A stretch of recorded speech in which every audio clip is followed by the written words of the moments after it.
My dog, he's got a horn on his head still. No, he's doing much better. Thanks for asking, Scott. Shampoo horn. Yeah, that's why we weren't here last week. We were supposed to have a show last week, but my dog had to have surgery, the emergency type, and all of us are dog lovers and animal lovers here, so they gave me the night off. That is why we did not have a show last week. Ladies and gentlemen, welcome. We're live. Oh, man, we've been talking this whole time. We're live. We've been talking Mike, about your dog. We the whole are, time. yeah. We're Listen, I got a question about your dog. Was the surgery owner extraction to remove you from his life? Well, why were you late for the show? I wasn't. I've been sitting here, but you, in your infinite wisdom, felt it was necessary to let everybody know that I was late when I wasn't. And, you're never late if you're here. Well, we got I don't know Scott what that Paul. means. I just made that up. So, Well, we're back. We have an episode of Primetime. This is really exciting. We got a couple episodes. One more episode, I think, before the end of the year, which is fun. We got Scott Paul here, our director of... You changed your title, right? Director I did. of Sustainability. We simplified it. Director of Sustainability. We got Tyler Robertson, who's going to jump on later in the show. Robotics engineer. We're going to talk Circa 74. We're really excited. We're going to do a little sustainability update. But before that happens, you know what happens next.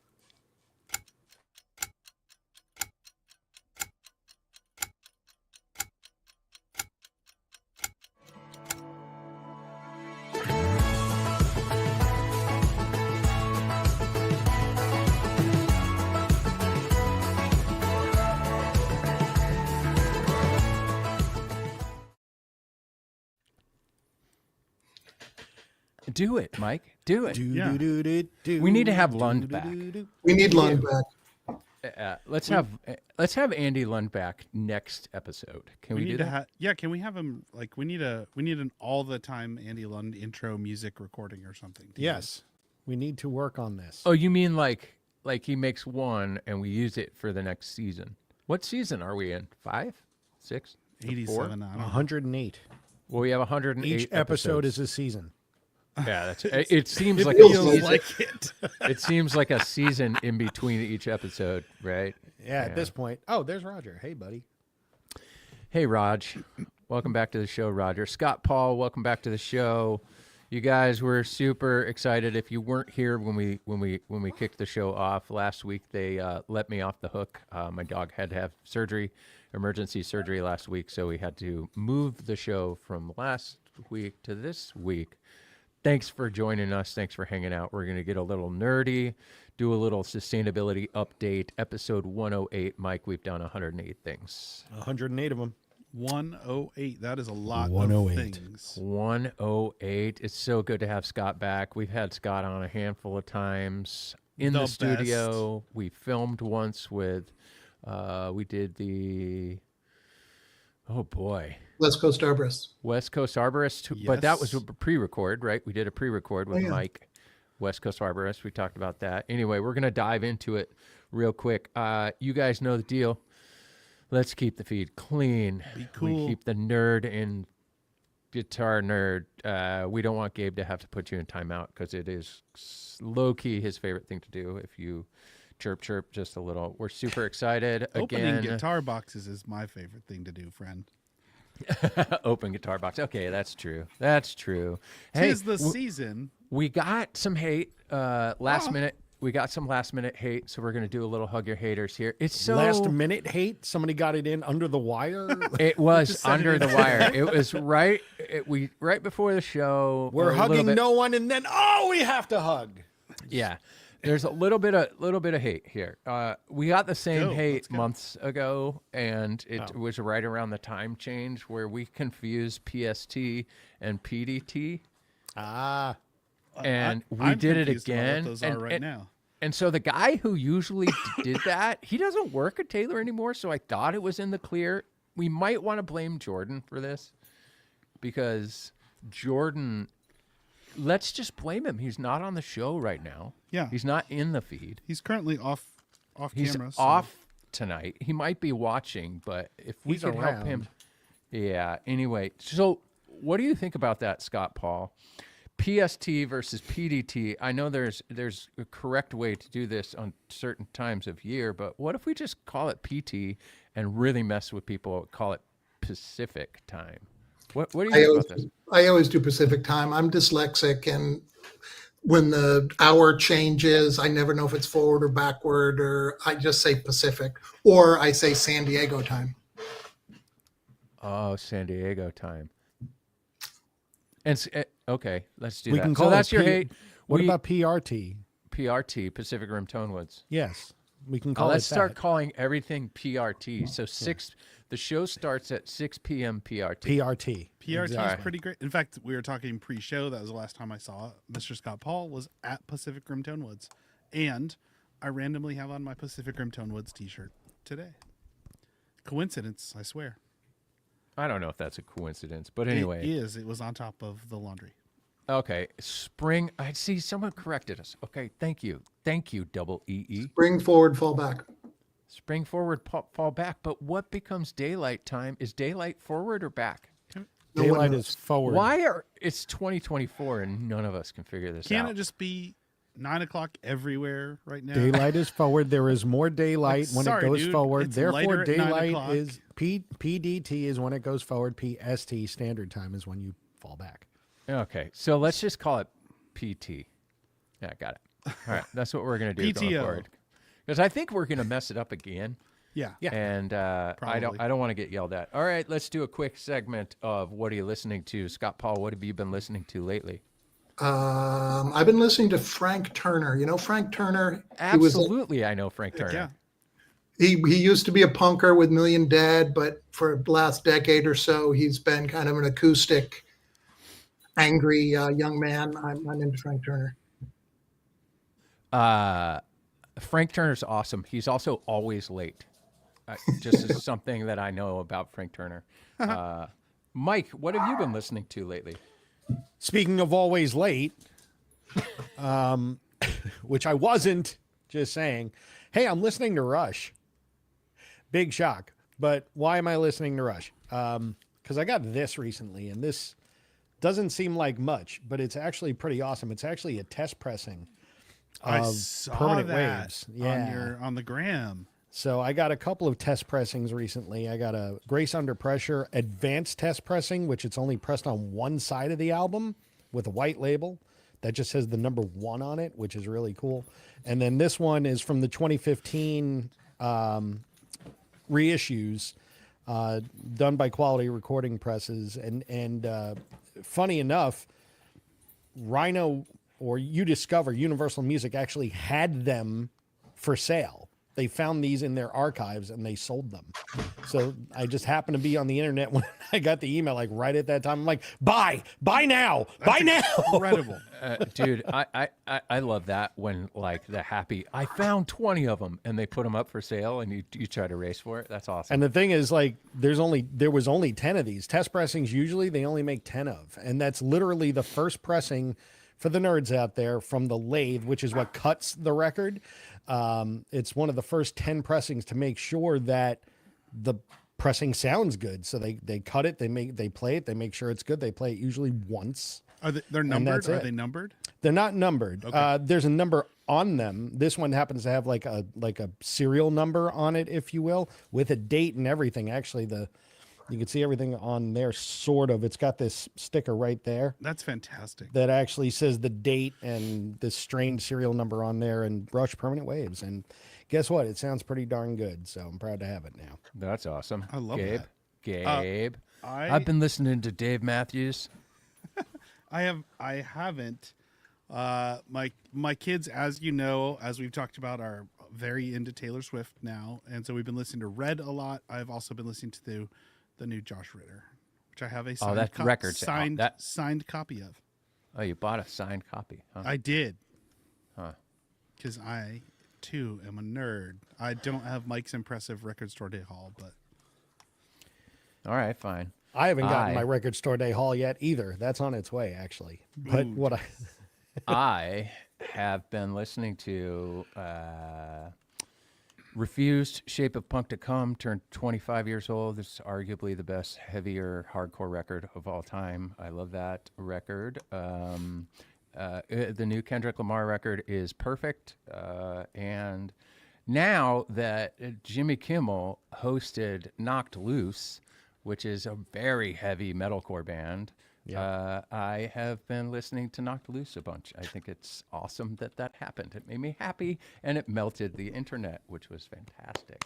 You know what also melts the internet? The fact that the Lions are good. Okay, let's move on to a little segment of This or That with Scott Paul.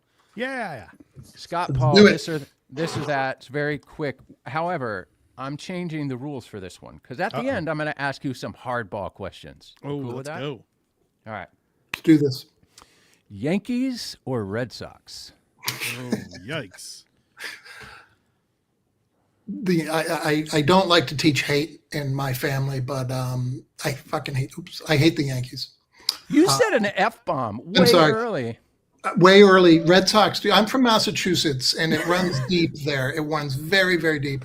Red Sox, 100%. Yankees, couldn't care less. Using that word is appropriate when speaking about either the Yankees if you're from Massachusetts or the Red Sox if you're from New York. Fair enough, dude. so- Fair enough, Mike. I feel you. You know, I think we need to. you can't help where you're born. All right. You guys be nice to each other tonight, okay? Or Gabe's gonna have to put you in timeout. We've asked a number of these questions before, so bear with us. But I really am interested. Pancakes or waffles? Ooh, I'm gonna go waffles. Really? Ooh. Because it hosts a nice little carrying case for the syrup, or what? Yeah, I like the way the butter kind of like floats around in butter. the little squares. Hollywood waffle squares. Okay. Listening to music on vinyl or digital? Definitely vinyl, but sadly, in a moment of poverty, I sold my vinyl collection, and it breaks my heart to this day. But I listen to digital, but I would prefer vinyl. Okay, great. All right. Ford or Chevy? Ford, Why? Because Coke, or Pepsi. You know, it's the one. It's the one. You know, it's the one 'Cause I was you're raised with. Because you're a Detroit Lions fan. That Sure, would be the I was raised proper with Ford. answer. Okay. Jazz or blues? Now we're talking genres. Jazz or blues? Jazzy blues. I'll go blues. Okay, this is a yes or no question, and then we're going to get into your. I got 5 or 6 hardball questions. I kind of Right want on. to get with you real quick. Okay, yes or no? Pineapple on pizza? Yes. See, Mike? I'm there. Yeah, Let's go. you are outscored 3-1. Doesn't mean it's right. It's pizza. Once a Everything's year, right. special occasion. Why not? Okay. No such thing as a special occasion that's special enough to have pineapple on pizza. Sorry. Blue Jays Nation. I can't wait for Tyler to jump in this show. I'm We're gonna over talk here Canadian supporting winning. the It's gonna be Moorhead awesome. City Marlins. All right. I got some deep questions for you. Hardball questions. Hardball. We're going to get into some sustainability topics. We know that these episodes are always very popular. So the folks want to know, in your expert opinion, what is the next Brazilian rosewood? So the reason Brazilian rosewood has such notoriety, in 1992, this thing called the Convention on International Trade in Endangered Species basically took it off the menu, and it came out of nowhere. There was no precedent. It was a heavily traded commercial timber species for hundreds of years, and in 1992. The Brazilian government, because it only exists in Brazil, on the eve of hosting the Earth Summit, you know, you got to do something big and powerful if you're going to host the Earth Summit. They put Brazilian rosewood on Appendix 1, which basically means, boom, it was gone, it was off the menu.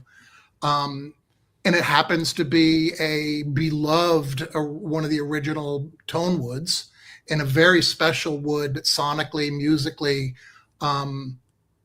There's been a lot of species listed. No other tone wood has ever gone to Appendix 1. There are other species that are listed that the player will never know, but Taylor knows about it because we have to do all this paperwork and documentation. There is a rumor for our violin fans that Pernambuco, also from Brazil, which is what violin bows are made from. And really switching from Pernambuco is apocalyptic for a lot of players. There's a lot of concern in and around Pernambuco. That's the answer I'd give. Okay. That's interesting. May go off the menu, and that May would go be off the menu. if that happened. It would be unprecedented, and a lot of things would have to be figured out in terms of, touring orchestras and professional musicians and crossing international borders. It would be uncharted territory. Do you know in that world if they are working on, I shouldn't say replacements, but replacements or some alternative species that can do the same thing? I know we are doing that on a regular basis, right? Yeah, there's always a very rich conversation about both alternative tone woods Yeah. and alternative materials. My understanding, and I'm not necessarily a Pernambuco expert or violin expert, that of all the musical instrument, of all the tone woods and all the instruments in all the world, Yeah. the one that would be the most dramatic to try to switch away from would be Pernambuco. Now, how much of that is tradition, which is pretty intense? How much of it would be just the physical mechanical properties of Pernambuco defining the sound of a violin? Talk about a heated debate. And it would be really dramatic if something happens with Pernambuco, and we will see in the end of 2025 what they decide to do. They might postpone it and kick it down the road, or they might try to list it on Appendix 1 and then sit back and get your popcorn. Scott, I got a question for you to that end. Where does Cocobolo sit in the mix at the moment? Oh, good question. Oh, So you're gonna get Cocobolo zero. is, yeah.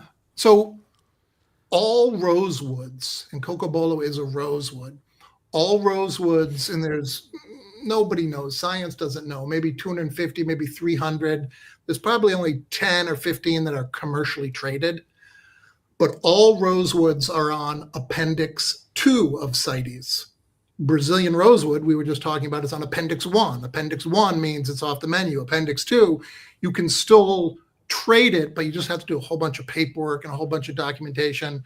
So because Cocobolo is a rosewood and all rosewoods are listed, that's where it sits. I would predict in the years to come that they're going to start plucking specific rosewood species out of the big genus of 200, 300 species, and move some of those to Appendix 1 within the next decade. Cocobolo is not the most likely suspect, but it's a species of discussion within this community. Well, you should hide that Cocobolo boat oar behind you then. Okay, I got the next question. That might be, actually. That's from the Amazon. How can consumers be assured that a sustainably sourced label or messaging is legitimate, given that illegal logging can still find its way into supply chains?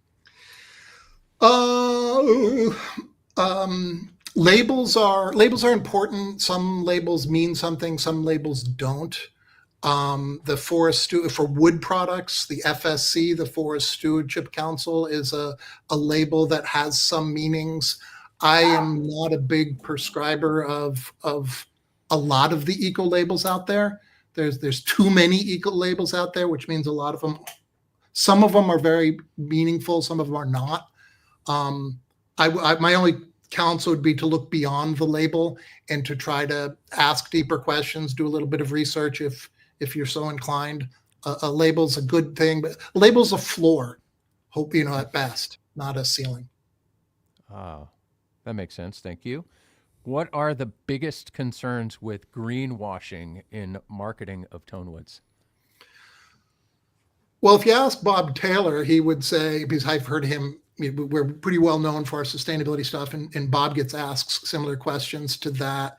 And it always kind of makes me laugh when he says, don't let your marketing team run your sustainability efforts. Because you see, I'm so steeped in this. I can tell immediately when an public-facing environmental claim was generated from a marketing department, or if it was generated from someone who, I don't know, actually knew what they were talking about. And I don't think there's usually any malevolence behind it. I don't think anyone is trying to trick you. But I think sometimes people say things like it's sustainable, or it's endangered, or it's exotic, or it's rare, or they throw these words around that actually do have meaning, but they throw them around in such a way that is meaningless. So, my biggest concern about greenwash is authenticity. I'll just say one last thing, that if you're really going to take it seriously, it's like any 12-step program. The first step to any 12-step program is recognizing you have a problem. So if you're going to start talking about sustainability, but you're not even in a place that really acknowledges your company is doing anything wrong, you're just bragging about you've got some eco project or something, then you're already lost. If you haven't done kind of an internal, ethics survey to figure out where everyone's got strengths and weaknesses. Yeah. And if you haven't done that, but you're just letting the marketing team put, rainbows and bunny rabbits on your packaging, then that's my biggest concern, that it just becomes so meaningless that no one pays any attention whatsoever. I love having these conversations for everybody watching with Scott. You're pretty smart, man. All right, this is fun. I got another question here. Is it possible for luthiers and manufacturers to maintain the same tonal quality in instruments without using endangered or slow-growing hardwoods? 100% yes. I mean, in general, if you look at musical instruments, if you ever get a chance to go to the Rock and Roll Hall of Fame, and they've got all these instruments by all these like legendary musicians, a lot of them are actually pretty junky. Yeah. I mean, they made magic, but the quality of musical instrument manufacturing is improving. So yeah, I'm 100% confident, even as some species may be less available, more different, unique species may come into play, or should I say new species may come into play. Right. Even changes with design and build. I mean, if you really push Andy Powers with a 4-piece top, a 2-piece top versus a 4-piece top, if you really push him, he'll say that a 4-piece top, if built properly, sounds better. He said it's so negligible that it's a stupid conversation, but if you push him, so the point is, if you design and build will continue to improve, and the musical quality of instruments is not going to go down. It's going to go up as time goes by. Interesting. All right. Ready for this one? This one's hard. I don't know if you can answer this. No math. All right. Do you believe the demand for tone woods is reasonable for environmental degradation? So the question is, like, does the pursuit of tone woods, does sourcing tone woods have a negative impact on the environment? I'd say traditionally yes, because a tone wood is just a fancy word for wood. So let's just think about wood. And if you look at the history of sourcing wood for the last 200 years, it's been an extractive business. So our track record sourcing wood has not been great. There are certainly very notable exceptions, and things are getting better, and in some cases things are getting better. There's a lot of excellent operations out there. The only other thing I'll say is while we must take supreme, responsibility for our purchases, guitars, I'll say this, guitars worldwide use less than 1% of the global trade. For the big species, less than 1/10 of 1% of the globally traded mahogany, spruce, maple, walnut goes to musical instruments. Interesting. Now, koa and ebony is a higher percentage, but globally, musical instrument manufacturing is a percentage of the global trade. That said, of course, because our product is so visible and beloved and iconic, if anything, our responsibility is greater than most companies, but most sectors. But our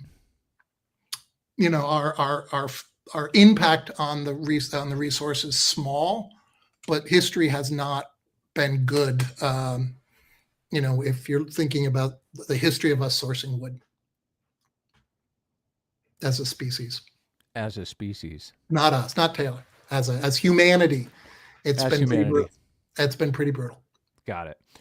What do you think about alternative materials, synthetic or non-wood musical for instruments, rich light, etc.? Yeah, I'm not for them or against them. If you like it, if you're a player and you like it, then more power to you. Right. My concern with alternatives is I've got two issues with alternatives. One, let's make fun of the marketing department again. A lot of times when people are promoting a synthetic, Yeah. a non-wood species, they just instinctively go to, it's not a tree, it's eco, we're not hurting the rainforest, or Right. these nonsense claims, because a lot of times some of these alternative materials, the environmental impact, the energy consumption, the petroleum often is not that environmentally friendly. In some cases they are. There's 1,000 different types of alternatives. And then the only other thing I'll say is, wood is awesome if it is managed correctly. And there are a lot of places, including a lot of the places that Taylor Guitars sources from, that these are community forestry operations. And I'm telling you, let's talk about Guatemala as one example where we get some of our mahogany. If we stopped buying mahogany from this community forest concession, and a few other guys stopped buying mahogany from this community concession, and they couldn't make a profit, that land would become pineapple or soybeans in a heartbeat. There's 8 billion people on the planet. And if it's an active forest and it's generating a revenue for the state, it's going to stay an active forest. But if you abandon it and it's not making any money, trust me, it's going to turn into agriculture real quick in a lot of situations. That's a general statement. All right. Am I wonking you out too bad? We got one real quick. All right. Let me see. We got one from the feed. I saw this. Maybe you have an answer. What's the status of flamed maple? Likely to become endangered? ? No, I don't think so. I think maple is so if it's flamed or not, that's up to God and genetics. But maple is a pretty healthy species. And actually, Gabe mentioned PRT a while ago. PRT is doing some really interesting research with maple and trying to find superior lines and traits, and they're planting maple. Utopia, And if they're successful, the future for maple and flame maple in particular looks really bright. So I wouldn't worry about maple or flame maple that much. I wouldn't put that in my category of concern. Yeah, Utopia they call it. I got to see it. I have some stuff that I filmed there. I need to cut together one of these days, and it's cool. that'd It's be called neat. Utopia. It's called Utopia because it's like Utopia Road. It's not because Steve McMahon got all funky on us. Yeah. It's because it's the name of the street. I'm going to bring up some questions from the feed after we applaud Scott for answering all the questions properly. I don't know if they were right or wrong, but he did a good Nobody job. knows. But Scott's a lot smarter than us, so Yeah, Scott's a lot smarter, and he played it It off. at He least put his sounded good, correct. he put his good We shirt can't on tell. tonight. This is my good shirt, dude. Yeah. He put his Tuesday shirt on, and it was pretty impressive. Scott, what have you been up to lately, man? Let's welcome you back, and let's bring you down off your soapbox. I'm just kidding. What have you been up to lately? So I mentioned earlier this thing, CITES, this convention that listed rosewood, Brazilian rosewood and mahogany, and there's a cycle of meetings, and there's one coming up in Geneva in a couple of months. So I'm watching CITES, but there's a lot of, I'm telling you, Taylor's 50 years old. Yeah. And for 40 years, where the wood came from wasn't really a concern or a thought. The world was filled with old growth. All you needed was a bill of sale. And over the last decade, there's been an insane amount of policy and legislation, especially coming from Europe.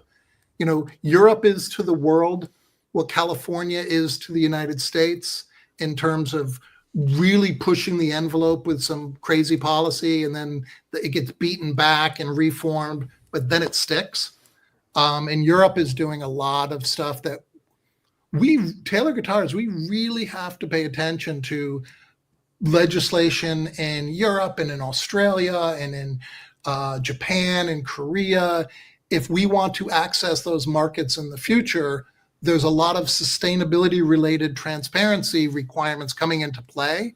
And if you're not paying attention, it's at your peril. So I'm doing a lot of that stuff. The Ebony Project, it's the end of the year. So we just did the annual report for the Ebony Project, the Esri story map we did the first time. I don't know if you want to talk about that or if anyone. Yeah, talk to me about that. What's that? Where can I find that? What? I'm sorry. I don't know where you can find it just yet. I know if you go to creelycam.com/resources, I know you can find it in there. But Esri is this really incredible company that I got to be honest, I can't do justice explaining what they do, but it's all about data visualization and maps. And we worked with Esri. Esri was really enamored with the Ebony Project, and we built what they call a story map. So it's a website that you travel through, and we try to explain in a really simple way why we're doing what we're doing in Cameroon. And it's kind of cool. I mean, it's, I wish I could tell you to check it out, but I don't know where to find it. You know what I'll do is we'll try and find it and put it in after the show. We'll put it in the comments. Fix it in post. We'll fix it in post, just like I have to fix me every time in post. What is going on with Ebony and Koa and Urban Woods? So Ebony, Koa, and Urban Woods are what we call the big three. The Ebony Project is rocking. We're operating in 13 villages. We've got over 40,000 ebony trees in the ground, 20,000 fruit trees, because where we're planting, the food insecurity is a huge problem in these communities. And we've been getting a lot of support. For example, something called the Global Environmental Facility. It's kind of like the World Bank. They've been starting to fund the project, and it's really a testament to Bob's forward thinking 7 or 8 years ago when this thing all started, and it's exploding. And I'm really proud of it. In Hawaii, we've got over 33,000 koa trees planted. Urban wood, urban wood, again, it's just wood. It just happens to come from a city as opposed to a plantation or a forest or something like that. But it's really quality wood, and we're really proud of our partnership with West Coast Arborists to be able to source urban wood. It's creating jobs. It's the quality of the wood is, beyond question. So we're just go to taylorguitars.com, sustainability, and there's updates on the big three. Hey, Scott. Yes. We've been getting a lot of Scholastic interest lately. We have. In fact, we might have a couple of clips to show you from some interviews that Scott did. But I have this list. Boom. Yeah. So these Talk are to us about this. yeah. So these are like there's 10 or 11. I don't know if this is all of them. Universities who have contacted us from different departments: international business, economics, supply chain, risk management, environmental studies, and they're professors that are creating case studies to teach at a graduate and undergraduate level, focusing on Taylor guitars, mostly sustainability stuff. Some of it is the ESOP, but it's kind of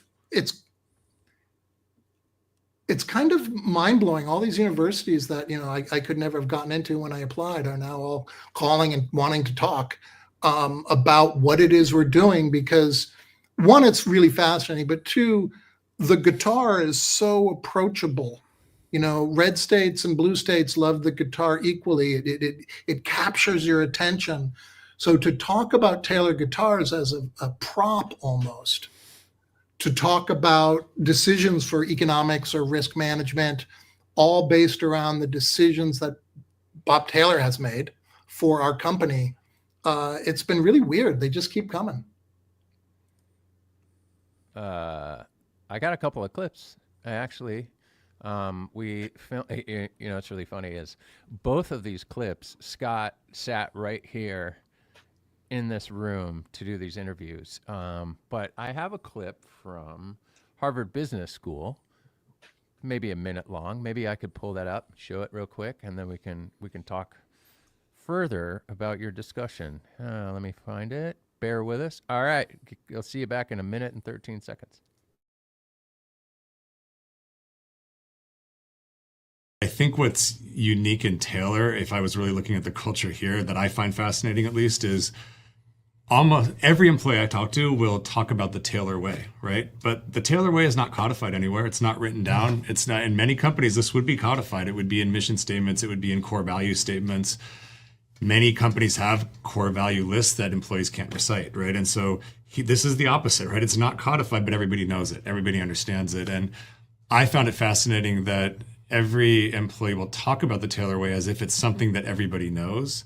They'll all talk about it in slightly different ways, but you can extract elements. So from my perspective, it could be codified, actually. And if I were codifying it, I think it's a culture of empathy. People seem to have empathy for the next person in the production line, right? They want to pass on quality work to them. They have empathy for customers and suppliers, for example. So I think this coordination that happens because everybody cares and thinks about their responsibility to others, I think is really important here. And that's my characterization of it. But the fact that it's not codified but still felt so strongly, I think that's really unique. And it's something that I haven't seen in virtually any other company. My favorite part is you didn't speak at all. And, You had to do some pretty intense editing for that. I had to edit you out. I was like, how can we make him silent? Anyway, yeah, that was an interesting conversation. That was interview that was done for some internal use, and people inside Taylor will see that and at the executive level and stuff. Why was Harvard here? Why did they want to do a case study? Yeah, like all these universities, somebody came across like Wood and Steel or a blog or like the rumors of some of this stuff. Yeah, Primetime, exactly, these days, more than ever. And I guess the commonality is really the culture of innovation that we have, and the fact that Bob and Kurt have created a company where people feel empowered to kind of step forward and say, hey, this is going wrong, or we can do better, or I think it really comes down to our culture as the common thread. And also just Bob Taylor. The people are really captivated by some of the business decisions he's made that aren't short-term, they're long-term. Let's watch another clip real quick because it's fun. I think it's great. These things are fun. This one was a remote clip. His name was Mark Vonderer, I think I'm saying his name, from St. Norbert College. In Wisconsin. In Wisconsin. Okay, yeah. This is about a 2-minute discussion, so we'll be right back. Thanks for hanging out with us. Were there any surprises that you came across unexpected? I mean, obviously you came out here and expanded the remit of what you originally thought you were going to study, but you wrote the case study with your colleagues. Were there anything upon like most recent reads that really just totally surprised you?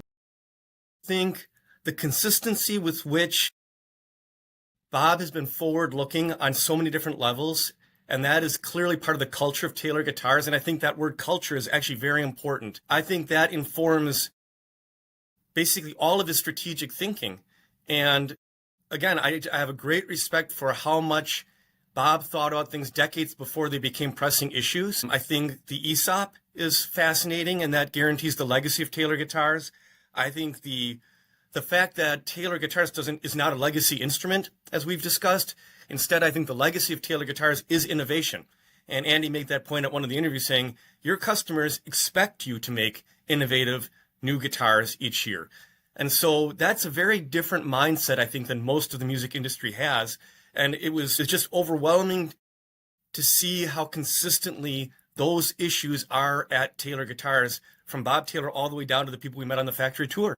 If you boil it down, you're standing up in front of a bunch of undergraduate students who thought they were walking into an economics class, and you're using Taylor Guitars as a backdrop to get across some concepts. If you boil it down to its essence, what were you trying to convey to these bright-eyed undergrad students? I think the number one thing is that we are educating future business leaders, and we want them to be ethical. And the stuff that Bob shared with us when we read online and in his autobiography, it shows someone who's very forward thinking and willing to invest a non-trivial amount of money that doesn't have to be invested to do the right thing the right way. And I think that shows the students that the real world is far more complicated than what a textbook might first suggest. That looked like a very fun podcast. Yeah, How they're long gonna be the first ones out with a case study. It's out for publication right now, and Interesting. Where can we find it? Is there Well, anywhere? it's good when as soon as it's published, it's going to be available. It's not yet published, but he sent a final draft, and Bob and Andy and myself, we all read it, and we thought it was the single most comprehensive soup to nuts review of our sustainability work that's ever been written. Yeah, he seems super interesting. Actually, it's maybe it's because I'm a Detroit Lions fan, and there's diplomas and certificates behind them, because I don't know a lot of Detroit. I'm Lions not sure you fans, connect those dots, but yeah, okay. I don't know, but whatever. Detroit Lions fans and diplomas and certificates, those Yeah, two things are not usually What's a diploma? Anyway, just kidding. Yeah, that Browns seems, fan. I would absolutely love to find that and find a way to get that information to people. If it's public and shareable, that would be great. Before we let you off, because we wanted to talk a little bit about our culture of innovation before you leave, real quick. There are a couple of questions in the feed I want to get to. Rob has a question here. Are there any other guitar companies getting on board with sustainability? I think that the industry is waking up to this pretty quickly. 5-10 years ago, before I worked at Taylor 10 years ago, there was not a lot of it was kind of far away, Game of Thrones, winter is coming. There was not a lot of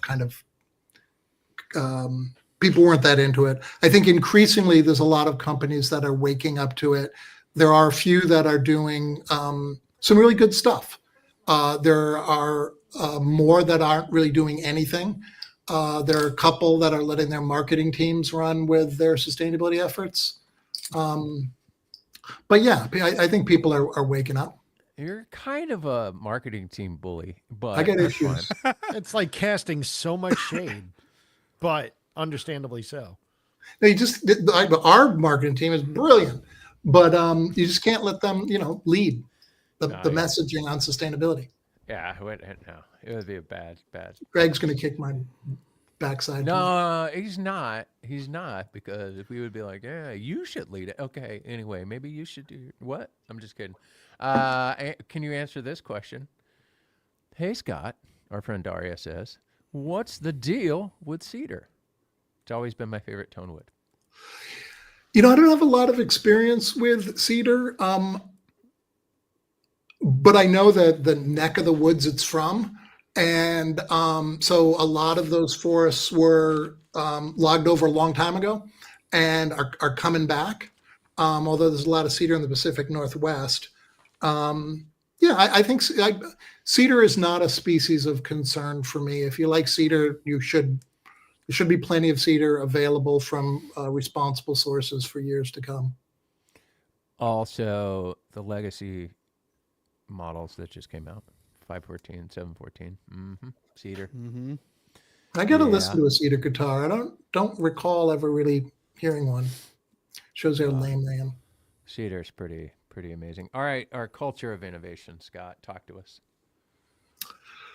Well, I think your next guest is far better placed. I just think that, it's funny. Bob will say that, we started in 1974 and we didn't have a reputation. We didn't have any celebrity players. You look at, great companies like Martin or Fender or Gibson, and they became iconic decades ago. And they're in some ways kind of a prisoner of that legacy. Change is hard for them. When we started in 74 up through 84, we had nothing to lose. And Bob would say in his first 5, 6, 7 years, he didn't really even know what he was doing. And just like, well, this is dumb. Why would you connect a neck like this? Why is the fingerboard so fat? Like he didn't even know he changed it because he thought it would be better. So if you're a Taylor fan, you grew up with a company that was constantly innovating and changing. So we became known for innovation. And frankly, some of the other, great guitar companies, innovation is harder for them because their fan base gets really uptight when they change an instrument that became iconic in the 40s or 50s or 60s or what have you. So innovation's just been who we've been since day one. So it's kind of easier for us. I appreciate that. That is right. Our next guest, Tyler Robertson, we're going to bring him in just shortly. There's one more question that I saw that JD has a question here. Scott, can you comment on where we stand with Sapele? Taylor uses a lot of it. Yeah. Sapele's an awkward one for me because Sapele comes from Central West Africa, the Congo Basin. Sapele is an example that Taylor introduced Sapele as a tone wood. And we use, I said earlier, we use less than 0.1% of the global trade in a lot of species. Nothing is as dramatic as Sapele. The market for Sapele coming out of Africa is crazy. A lot of it going to Asia, but it's going everywhere for flooring, for furniture. It's kind of the go-to wood. So no one's really talking about Sapele from an environmental standpoint right now, but they're hitting it pretty hard, I would say. The range is huge. The amount out there, nobody knows. Literally nobody knows how many's out there. But I think there's a lot out there, but it's very aggressively pursued by flooring, furniture industries. I'm a little bit concerned about it. I don't like to talk about Sapele because I have to say I'm a little bit concerned about it. Yeah. Scott, thank you so much for your time. We went a little long. Thanks for Tyler, who's been watching the whole time backstage. Sorry, Tyler. We really appreciate you coming in and giving us a little update on everything that we're doing. These are a lot of the things that you see we see behind the scenes, right? And not everybody gets to see the hard work that is really happening on a daily basis. So we appreciate you, Scott. We appreciate what you do and how you are incredible steward for Taylor Guitars into the sustainability world. We I thank do you really very much. appreciate having me, Jay. Thanks, Scott. Thank you. I will really support you on your love of pineapple on pizza. I think it's great, and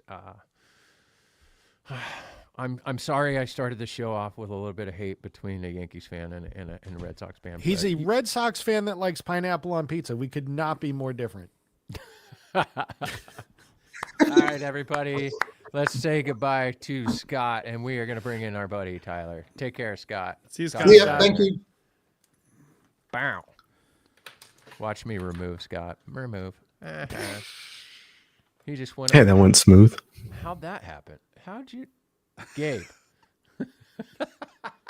What's happening? What's the deal? Okay, Jay and hold I on. were Check kids. this Who out. We are can do these this people? thing where we can do this thing where we can go. They like come this. on a podcast and they just move the windows around. Who are these people? Dude, Seinfeld's awesome. Anyway, Tyler Robertson is back, ladies and gentlemen. Goodness gracious, our favorite Canadian. He's All back. right, favorite. Well, I mean, look at your vibe right He's there. at Like, least our that's his- second favorite Canadian named Robertson, right? Yeah, I'll take it. I'll take a second to Ed. I think he's earned that at this point. So Yeah. All right, Yeah. fine. yeah, Hey, I'm in my vibe room right now. This is all right. Well, what I like is we're going to talk about Circa 74. We've never actually had a proper episode about Circa 74. I also want to pat us on the back, kind of, guys, because I don't know if you know this, but it was like 11 minutes when we started talking about real stuff on the Yeah. show. And that was kind of a record. Yeah, we got in deep fast. We got in deep Yeah. fast. That's Scott's what awesome. happens with Scott Paul. I know. He's awesome. Anyway, He's great. maybe he'll take me to lunch one day.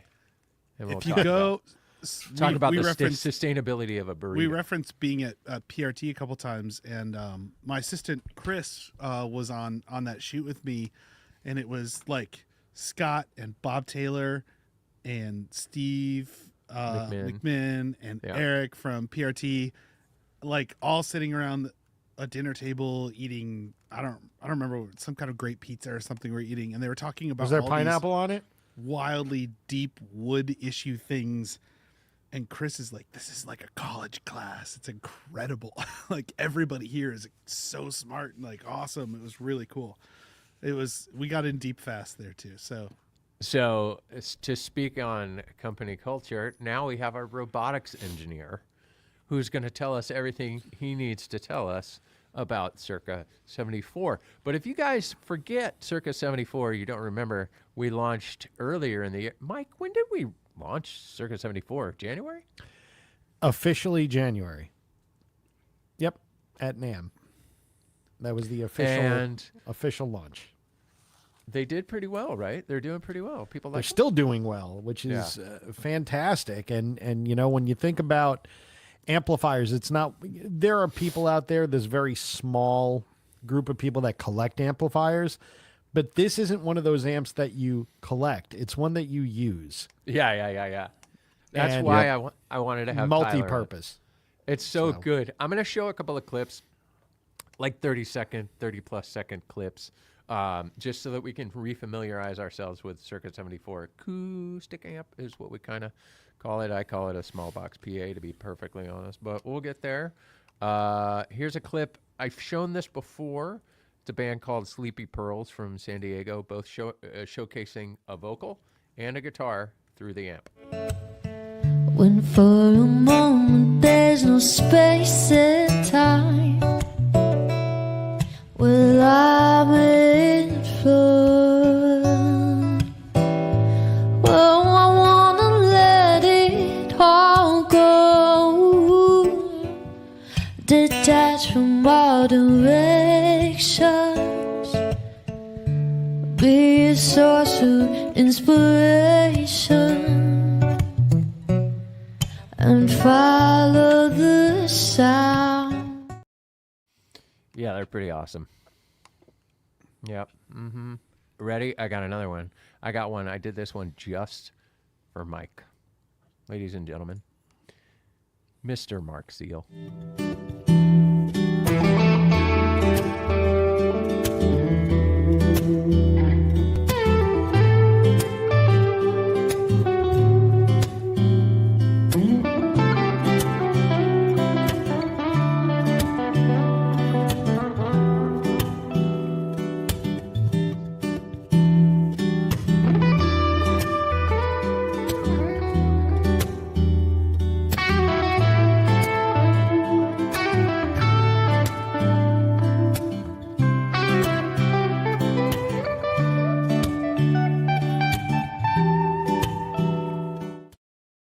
Hey, I made that one. I know. That's my mom's favorite video we've ever made. Right, Mark Mom? Seal is Lord of the T5Z. Lord of the T5Z, and he was playing that through an Axe Effects FM9. Yep. And what we were trying to show there is that, yes, you can take electric modelers and put it right through that amp, and that thing smokes. It It's works. actually brilliant. Real quick before we start talking about it, I happened upon this one, and this is just some ASMR-like video of one of our guys spraying the cabinets. This is fun. This was just factory stuff that I found. I thought it was cool.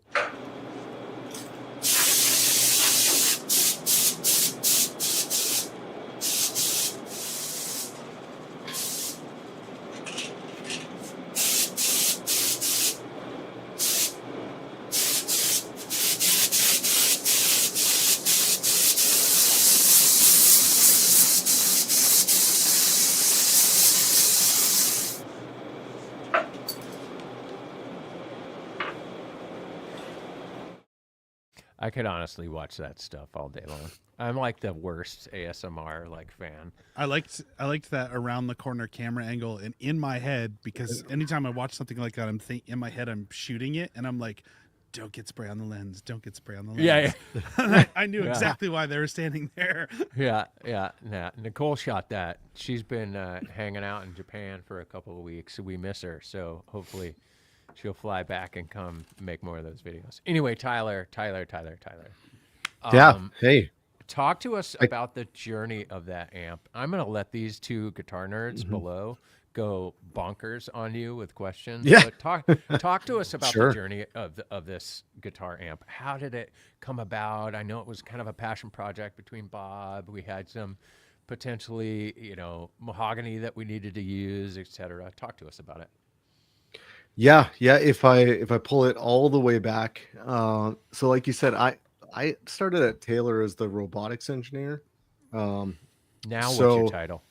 Yeah, now my title's just R&D.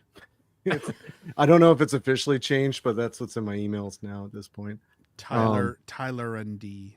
Tyler and Yeah, I'm in so much R&D stuff at this point. I have another engineer who's doing all the robotics. I still design some machines, but she's doing most of the programming, and she's doing a great job at it. But I kind of got a bit of reputation at Taylor as being an amp guy. Repaired a number of amps for people around Taylor. I think word got out when Kurt brought a Tweed Deluxe, like a 50, can't remember the year on it. It was like a 54, 55. I'm not good with the Fender, significant numbers, but it was a Tweed Deluxe, absolutely perfect condition with the matching Telecaster, like serial number matched, bought at the same time. It was I think crazy. it was a 58.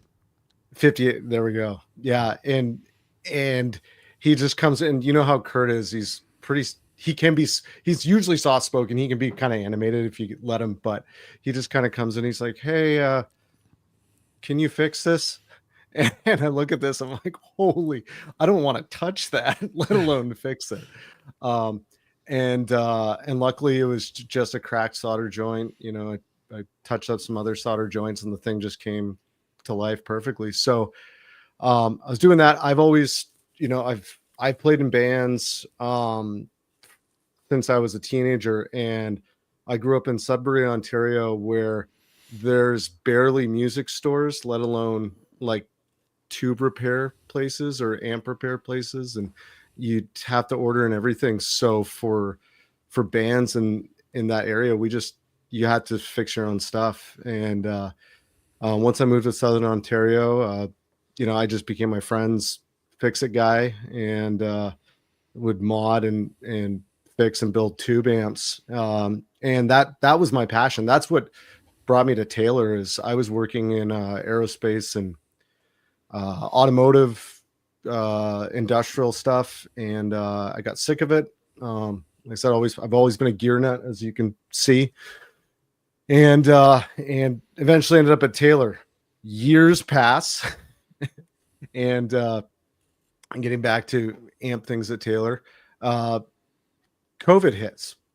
Okay, and it was day one of COVID. Everything's shut down. Taylor's shut down.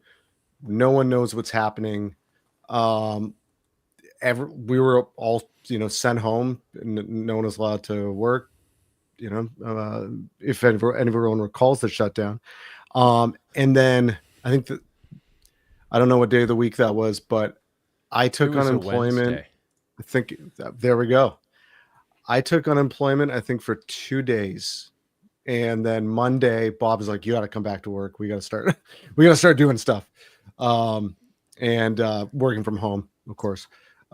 And so we didn't know if Taylor would exist, if music would exist. Like, we didn't know what was going to happen in 6 months. And so Bob's thought was, well, we can try to make products, come up with as much stuff as we can, with the hope that we can get back to building things as soon as possible.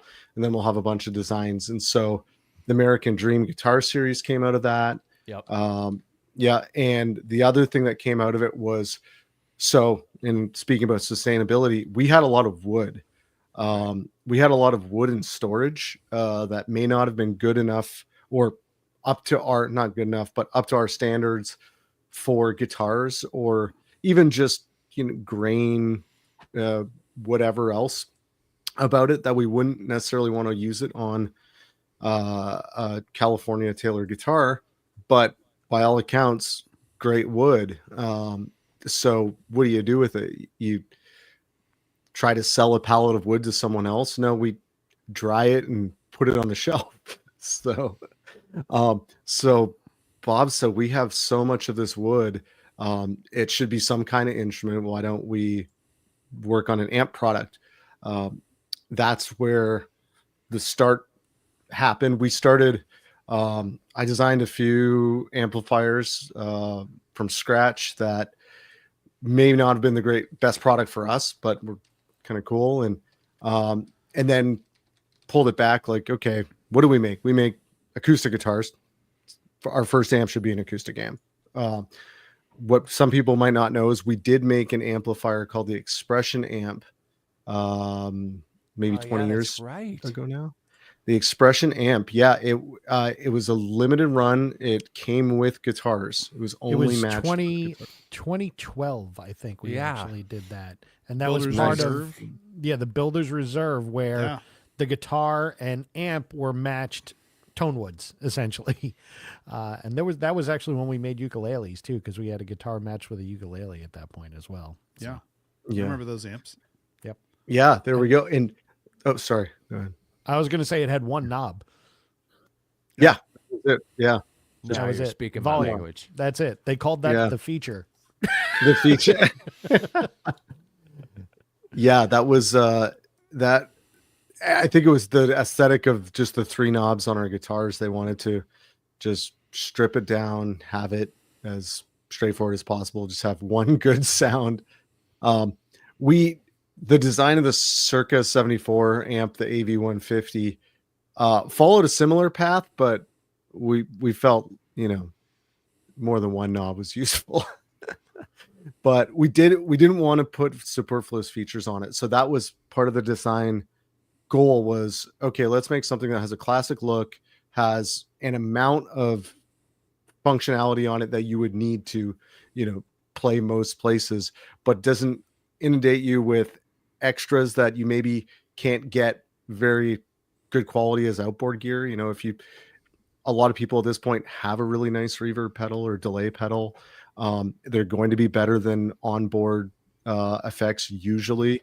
Why not declutter the control panel and just make it clean and easy and nice, and focus on making those aspects of it work, and have a big sweet spot for it. So that's the design decisions there. We just said, let's make a amplifier with a large sweet spot that's good if you just want to gig and you need something to make you louder and sound big and warm. That was the goal. And you make it look beautiful. Well, actually, I shouldn't even say that. The first like year or two of COVID, we were trying to make it as sort of rough and tumble as possible. Like just slap some wood together and get it out the door so we could put something out there during COVID that as quick as possible that someone would want to buy. And then it was like, well, it's just as much work to make something kind of not great or great with a little bit more work. So we kept enjoying the amp too much as we went, that we just kept making it a little bit nicer, a little bit nicer, a little bit nicer until where it sat where it is now. So, yeah. Yeah, I think the process has been pretty interesting. To just watch it from afar, right? To see how we kind of rolled this thing out. And I knew you guys, we often hear that you guys are working on something special, or this during COVID seemed like a really good time. And as you can see, Tyler's got nothing but amps behind him, so he might have been the right guy to go to. Who were the key principles in or stakeholders in making the Circa 74 project? Was it you and Bob, and who else? Yeah, good call. I glossed over that. So Bob initiated it. Bob just said he wanted to have a core group of people in product development who I think he had similar or appreciated the taste of, or knew were people that had gear, played gear, built gear beyond just guitars. So it was Bob Taylor, myself, Tyler, Terry Myers, who's he's been on the show, I believe. A few times, handful, yeah. Yeah, Terry's the best, guitar He's got some guy. amps too. Yeah, Terry has many amps, many guitars, has owned probably 100 more that he's passed through his hands. He's one of, if not the best player in whatever building he's in. And he can make a guitar neck better than anyone I've seen. Dude, he can set up he can set up a guitar better than any. I guitar teched for a long time, and I take all guitars to Terry to set up. He is so good. He's unbelievable. He's basically our So we quality got some control clout. manager. So that's like Terry's day job is quality control and special projects, and so he's a natural fit for this. And he just he knows tone. He knows tone immediately. He's an old Detroit guy who grew up going to music halls in the 60s. So Terry, and then Dave Judd, who's in product development as well, has worked at Taylor for 30 plus years. He's built his own 2 bass amps, solid state bass amps and effects, and he's really humble about it. He'll say he doesn't know how to do anything, but Dude, but he really he's Dave is what, 67, 68. He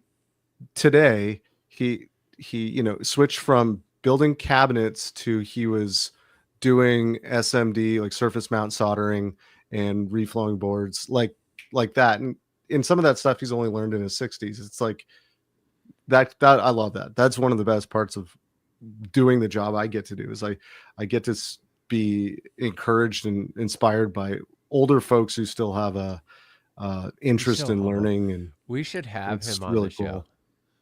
He's great. He'd be great on the show. Judd is talk about nerd. Oh yeah. All right, write that down.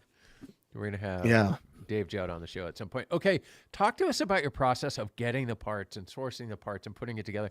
As you can see, I'm sitting And also this just room is used for everything. And often it'll be Yeah. just a text, and Use- Tyler will be like, "Are you guys filming anything today? I need to go in there and test some amps." And I think that's what you're doing. What were you doing? There's 3 amps behind me. What were you doing in here with these? Yeah, so we're for those particular ones, I'm testing different speakers and different speaker options. We're trying to flesh out the Circa 74 product line. So right now we have 1 amp.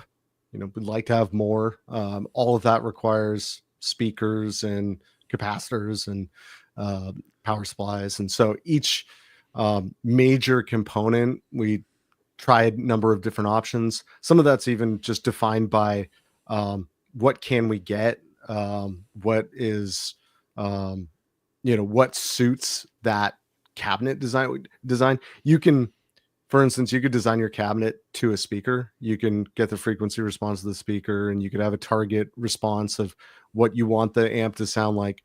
Or you may have an aesthetic choice that you're making, or just a practical choice. You don't want to accidentally make an Ampeg 8x10 fridge. You may want to have something that you can carry.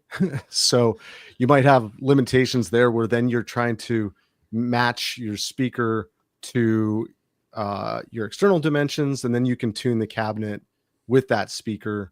So there's a number of variables that you can push or pull to get desired sound. So we might make 3 of the same amp, and we could port it differently and get a different sound. And even if we do a simulation and calculate it,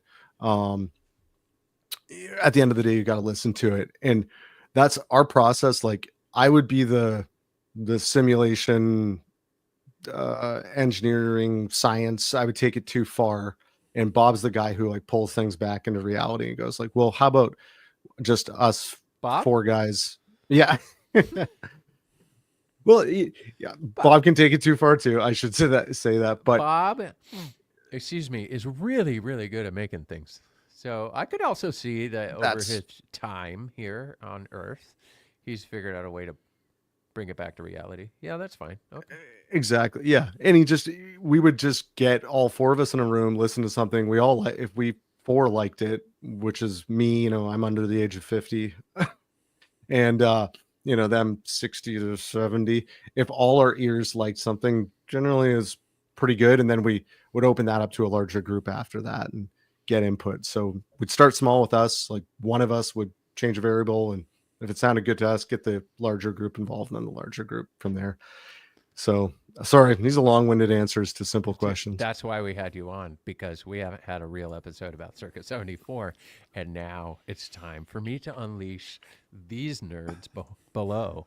And we're getting good questions in the comments too. I'm kind of keeping one eye on that. We are getting good questions in the comments. But I remember, if I do say so, Gabe at one point was also part of Circa 74 product development when you were in Asia somewhere in like an anechoic chamber or something like that, and you needed some audio.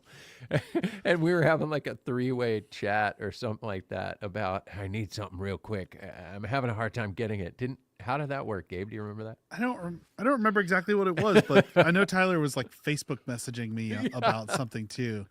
Oh yeah. I don't remember what that was. That's right.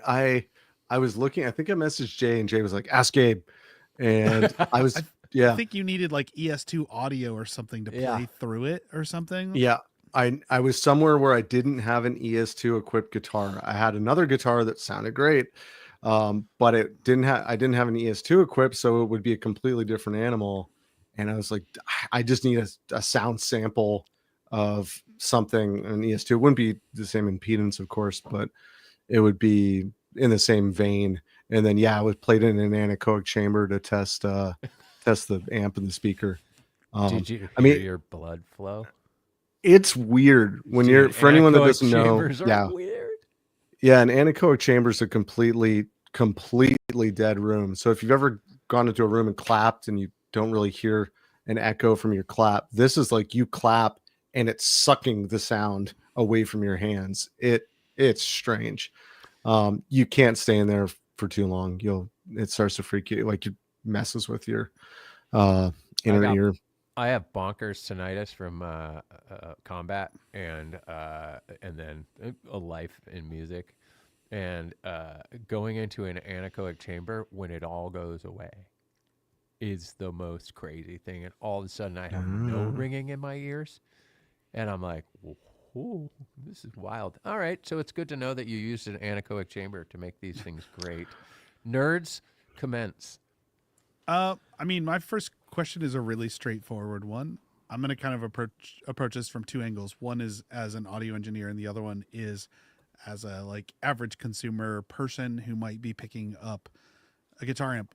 What makes Circa different from other amps on the market, and what difference does having a solid mahogany cabinet play in that? Ooh, yeah, good. Two good questions. I'll try to be concise about it. Let me answer. Can I answer them backwards? Yeah, go. Yeah. What benefit does a solid mahogany cabinet give you? Number one, it looks amazing. And so if it looks great, you're going to play better. I believe that 100% in my mind. It's why I have a flashy Firebird back there for when I'm, playing really poorly. There it is. And then I have some more boring guitars when I'm playing really well. And secondly, there is an effect on the tone. There's transitive properties of mahogany for the same reason a guitar sounds good with mahogany. It's lesser in an amplifier. Like it's going to be diminishing returns for a tone wood like that in an amp. You're not vibrating strings. You're having a speaker vibrate it. That being said, it rounds off some edges. That's the way we feel about it. Like it softens it a little bit.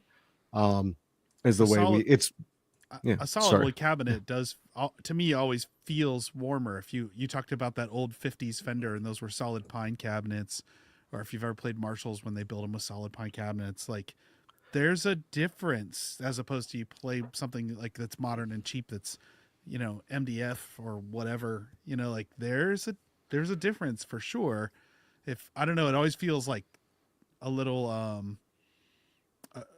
more controlled, like a little tighter low end, a little, like high and low pass filters almost, just a little bit. That's it. There's a density, there's some filter effect of it. Maybe like real, quote unquote, real wood is more randomized in its grain cellular structure. I mean, once it's all sanded, you're getting reflections off that, but I don't know. I would be just guessing as to the real reasons, but the effect, you can hear it. You put 10 mahogany amps next to 10 MDF cabinets, you'll hear it. Yeah. What makes the amplifier different? For one, if you want an acoustic amp that looks really nice, has enough power for pretty much any solo gig at the very least, if not full band gig, it's practical, it's portable. Yes, it doesn't have batteries, but to get that output power, that's a stretch. And there's some other, things you give up if you have a battery. I don't really think there is a good acoustic amp that looks that nice, sounds as good, and is straightforward on the market. It's why we put it out there. We felt strong about that. We had a good place in the market for that reason. I really think we landed on a great, I hope I don't overuse it today, but a sweet spot. Like, if you just flat the controls and plug in, it sounds good. You don't really have to do anything. Dude. It's going to be your guitar louder and warm. Like there's a natural shelving of the speaker combined with the cabinet, just like you said, Gabe, of the lows and highs in a way that it helps you help yourself so you don't go too far. I mean, I've over EQ'd at shows where I don't know, I was listening to the room weirdly and I'm like, I got to turn my treble up. And the Circa 74 amp will generally take care of you. It's hard to get a bad sound out of it. Whereas for a lot of acoustic amps, that's not the case. To be real, I've explained it to people this way. All four of us know this very well. It's like I hate to compare it to something, but it's like the SM58 of acoustic guitar amps. Yeah.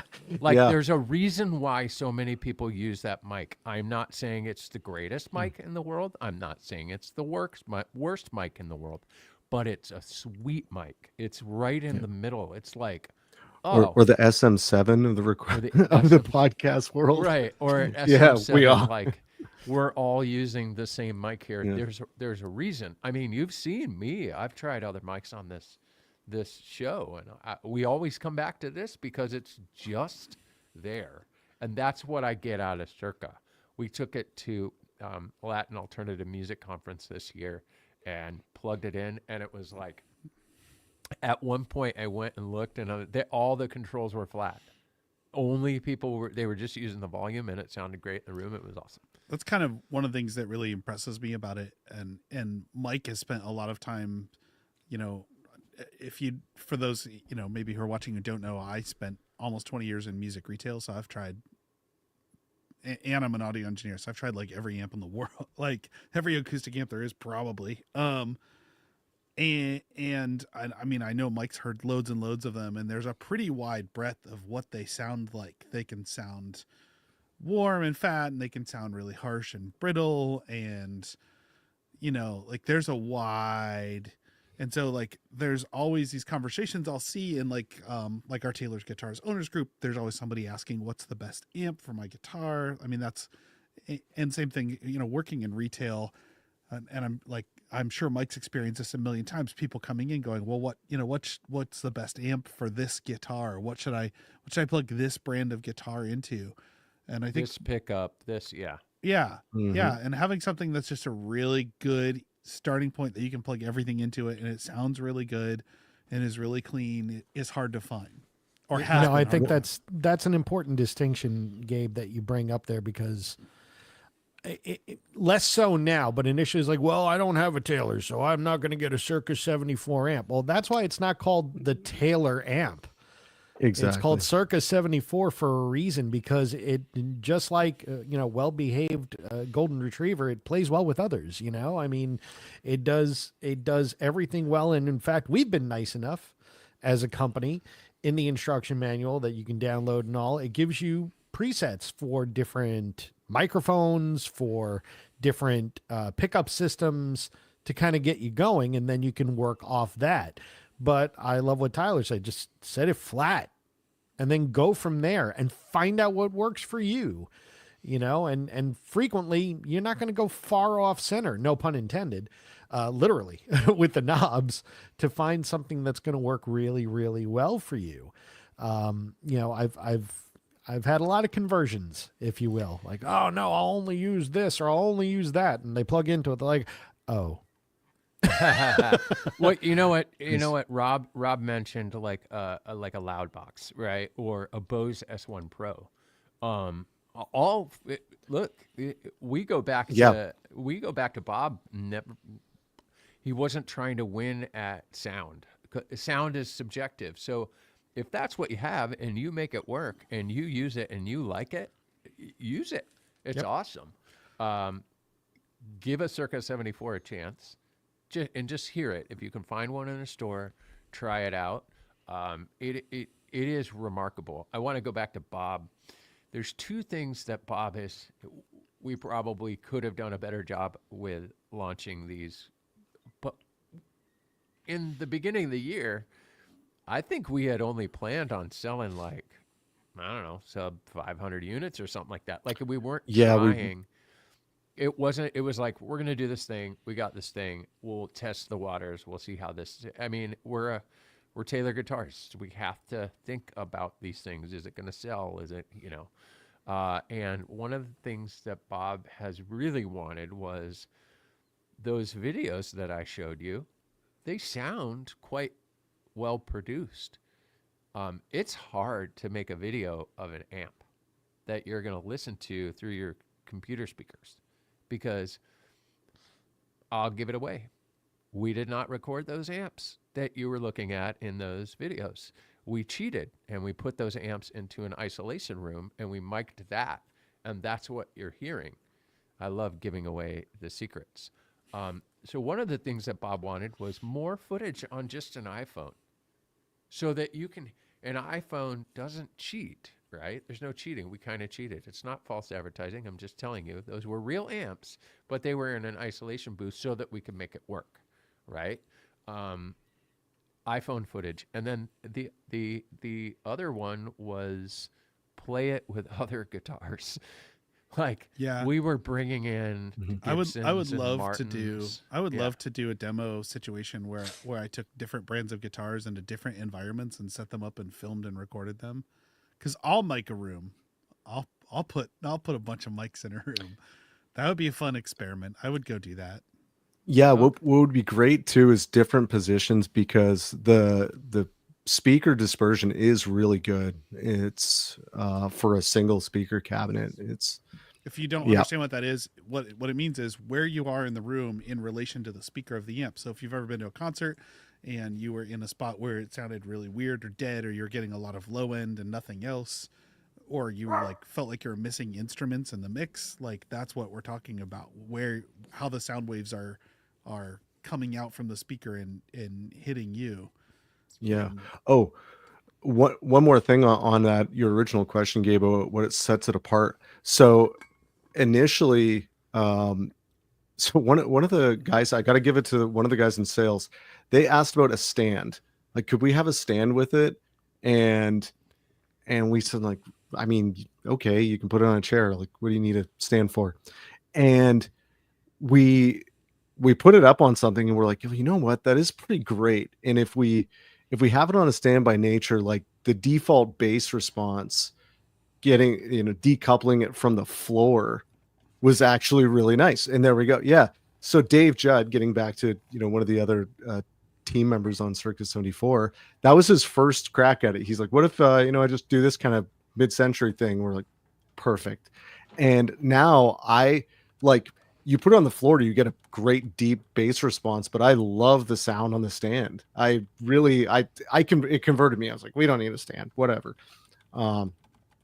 Yeah. And so that's where that came. And then the other side of that too was, I was back in Canada visiting for Christmas or something, and a good friend of mine, shout out Marcus at Sherwood Music, he pointed to the amps that he had in his store, and he's like, there's all those things that get shoved under guitars.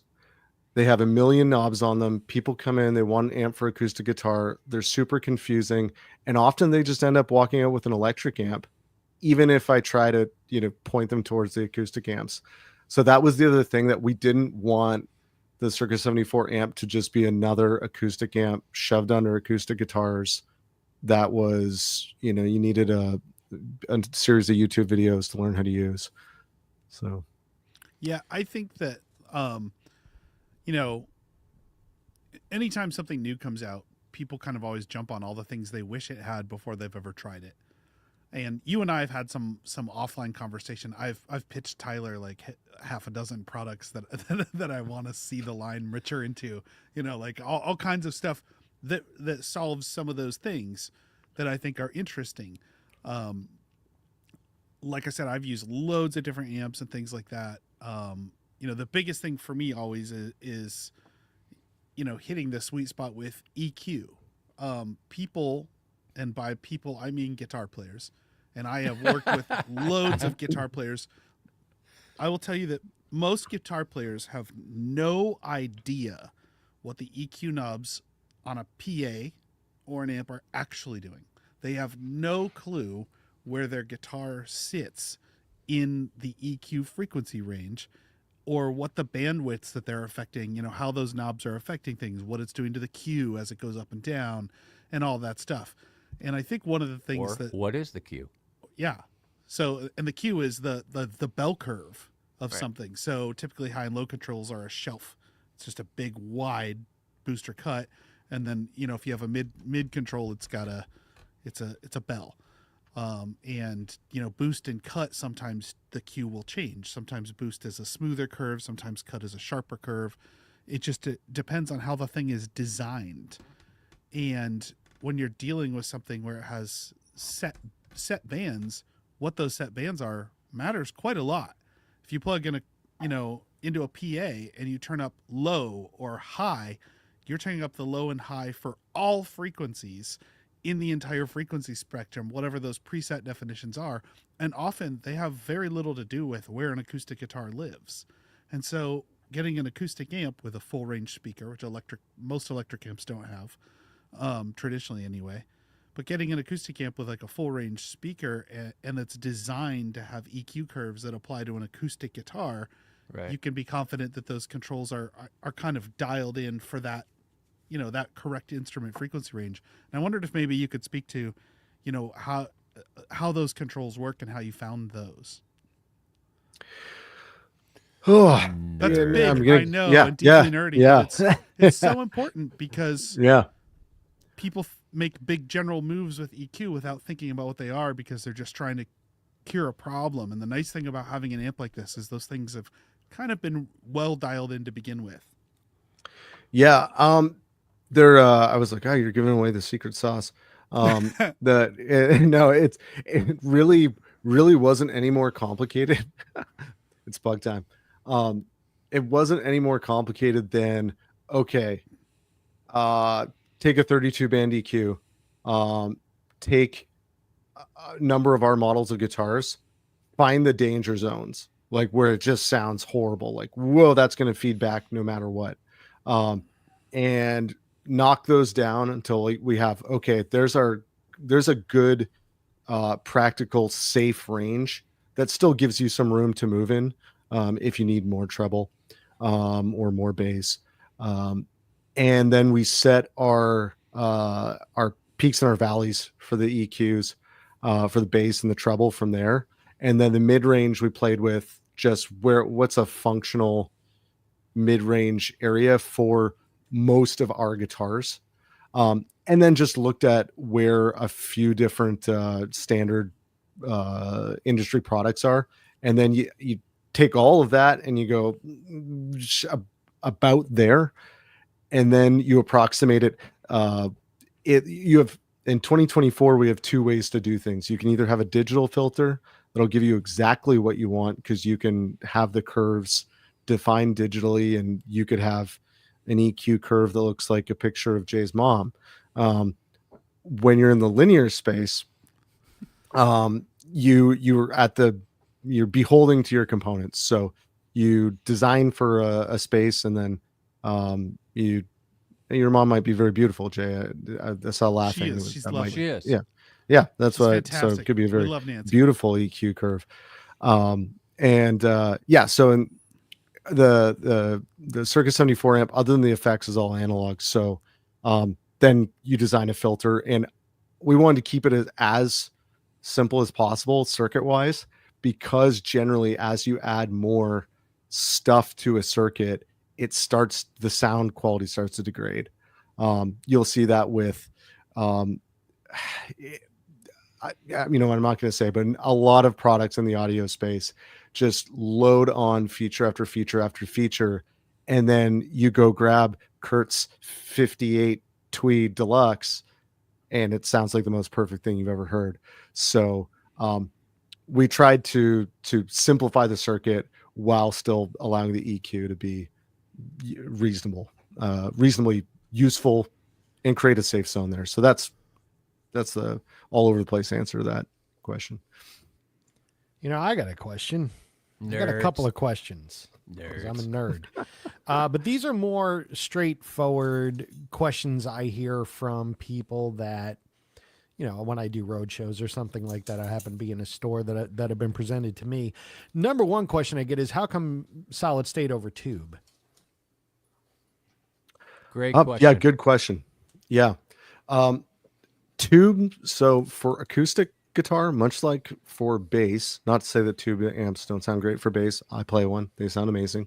But solid state is usually the best way to get a lot of clean power That's the Right. the one. And with acoustic guitar, yeah, with acoustic guitar, you usually want headroom unless the sound you're going after is splattery, distorted acoustic guitar.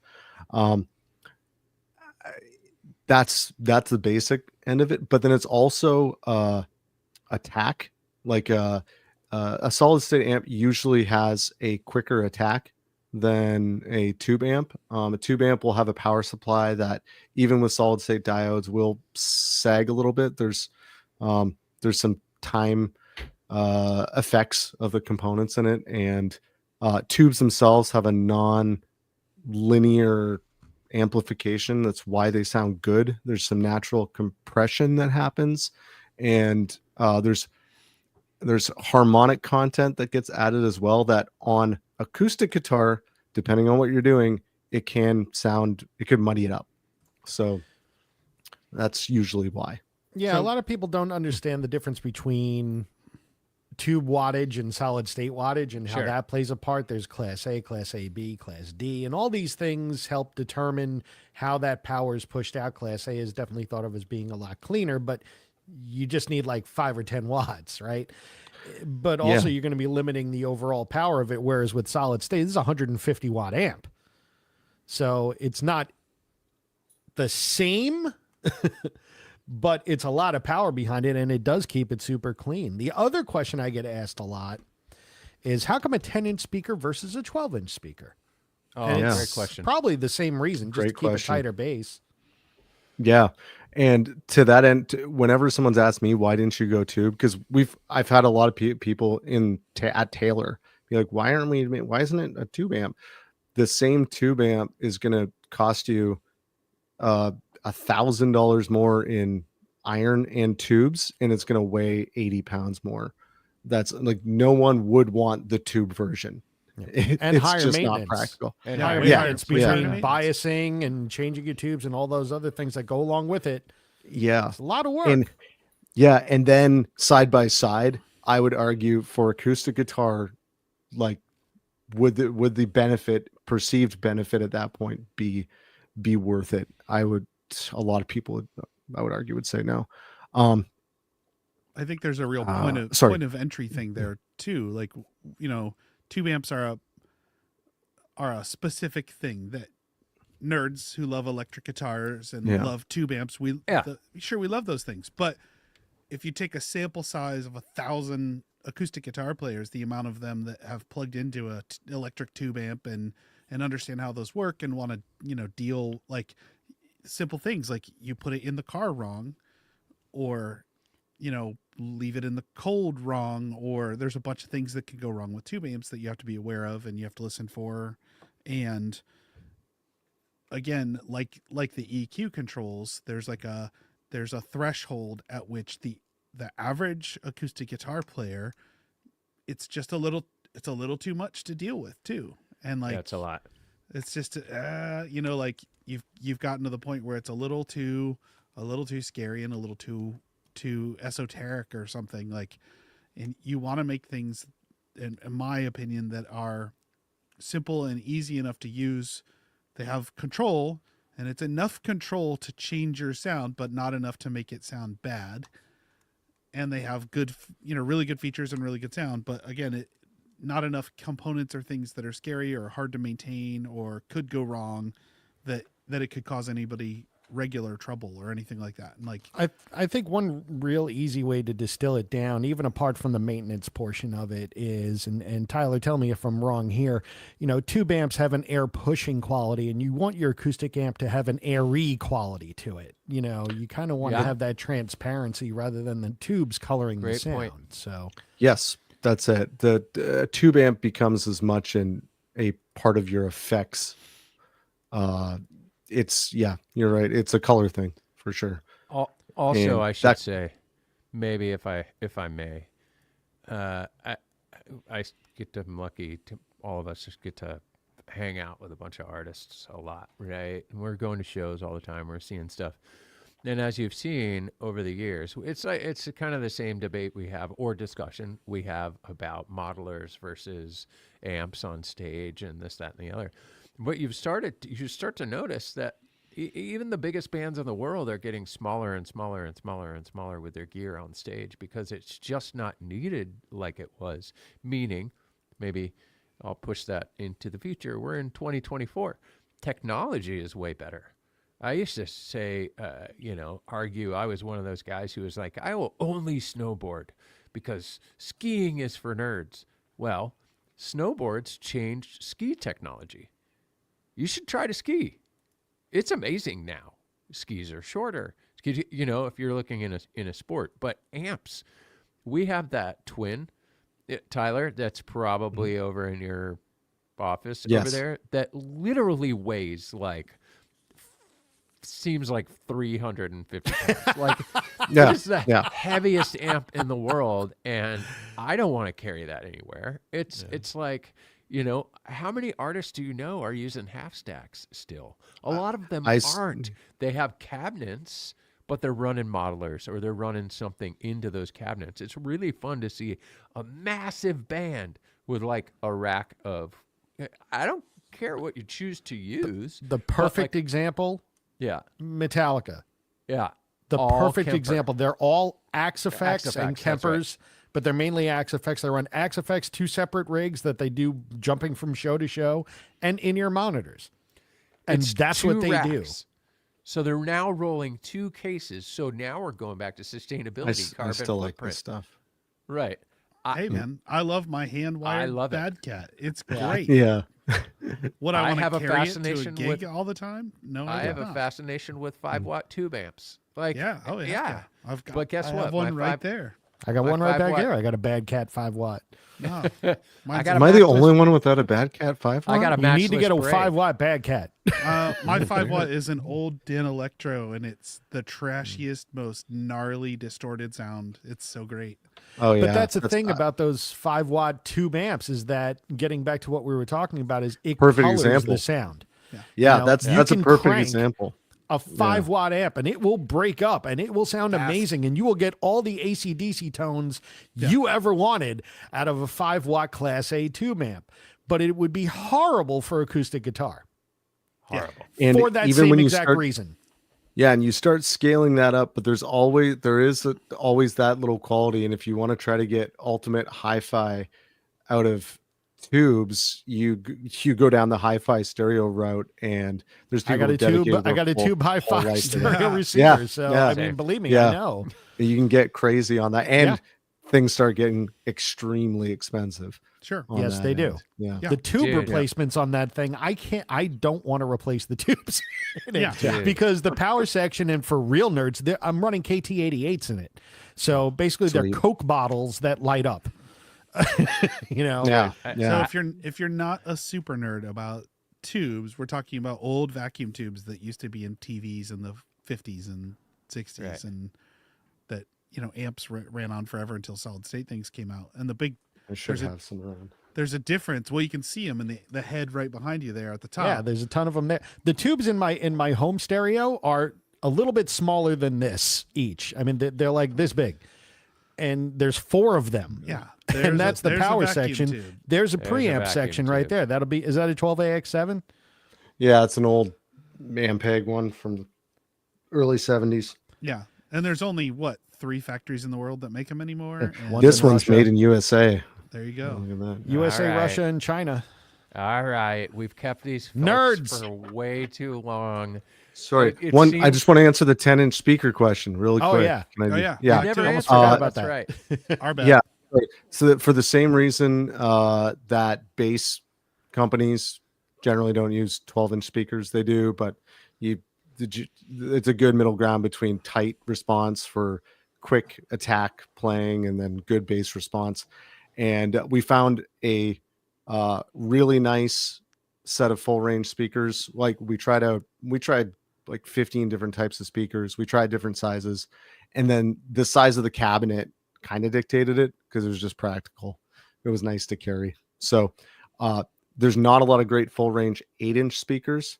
You move up to 10, there are some great options there. You move to 12 and it starts to be not great for full range. You then need a separate tweeter or something else. So you can get a good middle ground with a 10. That's really it. Perfect. Bingo. Sorry, Jen. We did it. Thanks. This whole this whole episode was like four guitar nerds walk into a bar and talk about amps. We could go on forever, but we can't. Anyway. We haven't even got into the synthesizer talk yet. Oh, don't get me Stay started. tuned. We got an hour of synthesizers. They Dude, sound great let's- through the Circa 74 amp. After We show. should do an episode on synths. Circa It really Synthi 4. would move the needle at Circa Taylor Synthi Guitars. 4. Just me and Tyler talking about synths. Oh man, that would be awesome. Okay. There's more. There's more. Oh, I need that's to. my whole life. I should ship Tyler my weird Tysco with all the switches on it and see if he can fix that. I used to circuit bend toys, like electronic Yeah, toys. the Casios. Yeah. To make them. And when I lived in Chicago, I would circuit bend and figure out, like I would do at Sam Ash, actually, sidebar, and then we'll shut the show off. When I worked at Sam Ash, Buffalo Grove, Illinois, Mike, they let me do a circuit bending clinic. And I had people, it was the dumbest thing. It was like 5 guys showed up and we're all like, let's take this Casio toy and turn it into something that goes. It was wild. Anyway, noise is fun. Guys, this has been a fantastic show. Thank you. Thank you so much. Sports. Hey, there was one question that I think that should be addressed in here, and that was somebody looking for, if we have the amps for UK voltage, 220. Oh, yeah. Yeah. David. Totally. Yes. Yep. And there was something about a K&K pickup. I'll just say They sound great. if it's Yeah. use a preamp, it'll sound even better. The LR bags Paradi is great. The Fishman what is that? Venue DI, it's also great. Oh, the Bags Venue DI. I have one. Bags Yep. venue. Or yeah. Bags Venue DI. What's the Fishman one called? I don't know. There's a good Fisherman one. I think There's it's a Loudbox DI, actually. Yeah, Isn't it's a that what Yeah. Loudbox called? DI, yeah. There should be a. Oh, okay, yeah. there should And- be a and then Circa- a Circa version. spect- of Venue the- DI. Yeah, the Neat. Aura Spectrum DI is great too. Those are great. Yeah, totally does it, different animal, but Doesn't Trey Hensley use one of those? Yes. Yeah, I think Trey Hensley uses that Radial makes a really cool thing. Radial makes some nice stuff. acoustic DI. It's Radial got makes a- pretty nice things across the board. Yeah, Radial's great. Yeah, there's a lot. Use And they're a Canadian. preamp. Use an acoustic And they're preamp, Canadian. acoustic Yes, DI. they are. Yeah. Sorry, the Fishman is the Platinum. Oh, yeah. there we go. It's a Platinum. little silver square thing, right? Yep. Yeah. Yeah, they're really, really cool. On that note, 2 minutes of sports. We don't need to talk about it. The Lions. Go All Jets. right. Wait, what? Go Browns. Did you see that game in the snow? Oh, Yeah, gosh. we're talking about Go all the teams Sudbury- that lose, except Go for Sudbury Blueberry Bears. Yes. Yeah. There you go. Canadian stuff is awesome. All right. Thanks, everybody, for hanging out with us. It's good to see you. We're going to Thanks, have y'all. one more show, a kind of 50th anniversary year in review. Andy Yep. Powers might stop by for that one. We're super excited. Thanks for hanging out with us. Our sustainability update. Scott Paul's always great to have on the show, for sure. Tyler, it's great to have regular suspects. Our genius that we work with. We stand on the shoulders of giants, and Tyler is one of those giants. He's helping make this stuff all work over at Taylor Guitars. So we appreciate you, Tyler. Thanks for hanging out. Mike, it's always great to see you. And Roger. Yeah, he's now napping. Finally, he was barking all show. And at least he doesn't have a cone on like my dog. It's bummed. Yeah, but your dog too kind, Jay. is super sweet and is going to be better, faster, $6 million dog. Six for sure. Pet insurance. What's that? Gabe, it's always great to see you guys. see It's you been guys. fantastic. This was a show for nerds. Thanks, Gabe. All of you who stuck around and hung out this long show. We can ask the appreciate question you. now. Paul Tobias is here. Hey, Paul joined. Oh, that's great. Yeah. So we miss you, Paul. it's a Let's good start the time show of over year. again. We're starting the show over again. Paul's here now. 5, 4, 3. It's a good time of year to go to your local guitar shop, check out some new stuff. If you're buying guitars for people, Or come back yourself. and reference old episodes of Primetime, and we can help you out with that. If you're looking for a good acoustic amp, just give a Circuit 74 a try. Absolutely. Trust us. They're It's out there. fantastic. Let's go play it. If you're You can in listen to us or you can go suburban- play it. if you're in suburban Chicago and Downers Grove, go over and hang out with Paul Downers Tobias at Tobias Music Fine Guitars. He's got a lot of different brands in there too. He's a good dude. He's a He is. fantastic dude. He might have a good bourbon selection, Scotch And tequila. selection, maybe a rye selection. So if you're a whiskey drinker, he might have something for I you. need to make a trip to Chicago now. Oh, now you do. Okay. Anyway, I love Chicago. it's always great to hang out with you guys. We appreciate you so much. Until next time. Oh, it's also a good time to try out some new TV shows. Maybe go back and watch Gilmore Girls from start to finish. One of the best shows ever written. I'm just saying. All right, everybody. I'll talk to you. Did you? What? You don't like the way I ended the show? You should. That was out of left field there. No, it wasn't out of left field. It was right down the middle, like Dan Campbell would say. Okay. All right, here we go. All right, guys, take care. See you, Have a nerds. good night. See you guys. Thanks, everyone.